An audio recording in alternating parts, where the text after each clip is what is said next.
What I wanted to do today is do just a bunch of factoring examples, except for I wanted to focus on the factoring problems where a is equal to 1. And there's a couple of reasons for that. The first one is that when a is equal to 1, that is the most common type of problem that you're going to have to factor. Yes, a values greater than 1 do show up pretty often. And if you can do a factoring problem when a is something greater than 1, you can totally factor when a is equal to 1. So if you already know how to factor and you know how to factor quickly when a is greater than 1, then this video might not be as helpful to you. However, when a is equal to 1, it shows up often. You can do them quickly, and you're going to need to be able to do that for our next unit. So it's going to show up a lot as your math classes go on, but even more immediately, it's going to show up in our next 2 to 3 lessons. And that's because whenever we get into our next lesson, there's going to be certain problems where you have to factor 3 or 4 times in one problem. So the better you get at it on its own, the faster it'll be for you to do those problems. Now, the reason that you can do these more quickly is because normally when we create that table to factor, you need to multiply your a value times your c value. But if you notice here, our a value is 1. And when I multiply 1 times that c value, it just is equal to that c value. And that actually makes it quite a bit easier. Not to mention, you don't have to find a GCF, because the only thing that's going to give you an x squared is an x times an x. So you automatically know quickly what those first 2 terms in those binomials are. And then finding what goes in these blanks, you don't have to do that table process as in depth, because all you have to do is quickly find that combination, and it is going to end up being the values that go here and here. And I mentioned that in the last video too. But like I said, if you know how to factor a value of a that's greater than 1, like in those 4 cases that we did in our previous video, this is not going to be too much more helpful for you. But those of you that still struggle with factoring, at the minimum, you need to be able to factor when a is equal to 1, and you need to still be able to do it quickly. So we are still going to create that table. It's still AC that adds to B. The only difference is, since A is 1, AC is just that C value. And B is that B value still. So notice not much is changing. 1 times 12, 1 plus 12 is not 7.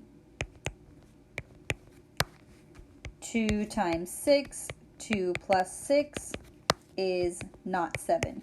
We got closer though. 3 times 4, 3 plus 4, and that is 7. But the difference now is that we don't have to split up that middle term. We don't have to do GCF. All I have to do is take the first value and put it here, take the second value and put it here, and you're done. And that's the benefit of factoring when a is equal to 1, is that you just have to find those values and substitute them into your binomials. So the rest of them we're going to go through pretty quickly. Again, a value is 1 right here. So I'm going to go ahead and create my 2 binomials, and here and here. I'm looking for AC that adds to B. A is 1, C is 20, which makes AC 20. That's 9. 1 times 20.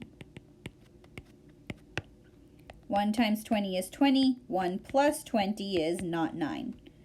2 times 10 is 20. 2 plus 10 is not 9. 3 times nothing, okay? 20 is not divisible by 3, so then I go to 4. 4 times 5 is 20, and 4 plus 5 is 9. So then I just substitute positive 4 here, positive 5 here. Okay, so you can see why it would be pretty quick to do it like this. All right, next one. Again, I've got an A value of 1, which tells me I can go ahead and skip to that last step. C times C is C squared, and now I just have to create my table. AC that adds to B. A is 1, C is negative 56. When I multiply them, I get negative 56. My B value is negative 26. So I'm going to start with 1 times, but this time This value is negative. So I'm going to start with 1 times negative 56. 1 plus negative 56 is negative 55. Now you can write out that value, or it's good enough to know that it's not equal to the value you want. That's totally fine. 2 times negative 28. And 2 plus negative 28 is negative 26. And that's what I wanted. So I just write positive 2 here, negative 28 here, and that's it.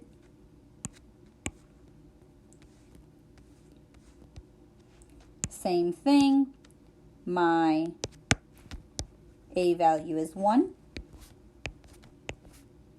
So I can say y times y is y squared, and I create my table. AC that adds to b, negative 84. My b value is negative 5. So I have 1 times negative 84, 1 plus negative 84. Okay, and if you know the combination off the top of your head, you don't have to go through this table process. Okay, this is just for those of you that struggle coming up with those factors, and it's to keep it a little more organized. 2 times negative 42, 2 plus negative 42, there's no way that that's going to be negative 5. 3 times negative 28, 3 plus negative 28, nope. 4 times negative 21, 4 plus negative 21, nope. 5 doesn't work because it's not divisible. 6 times negative 14, 6 plus negative 14. I'm getting closer, but not quite. And then next one, 7 times negative 12, and 7 plus negative 12. And that right there gives me negative 5. So I'm going to say positive 7, negative 12.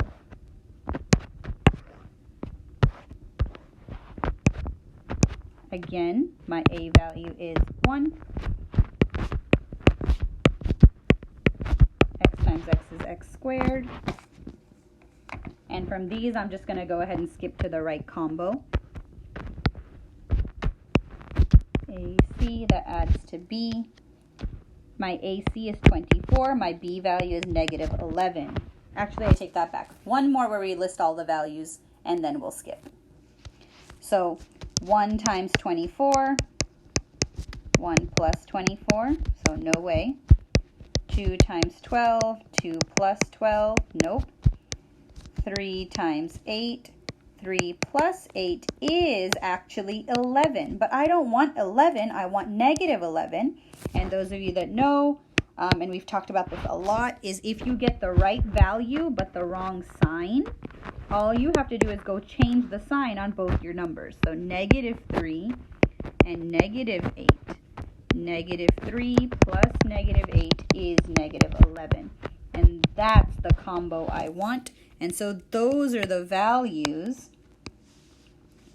that go inside these spaces here. So negative 3, negative 8.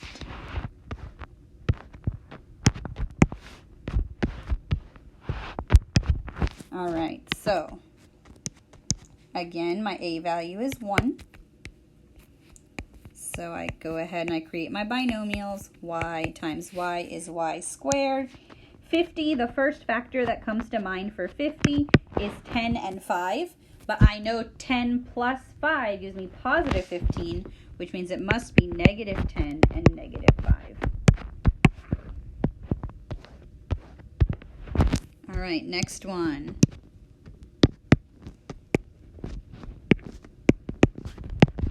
A. Now, for the factors that you're not as familiar with, you might have to create that table. So I'm talking negative 45. Well, I know the factors of 45. The first ones that come to mind are 9 and 5. Well, there's no combination of 9 and 5, adding, subtracting, whatever, that's going to give me 12.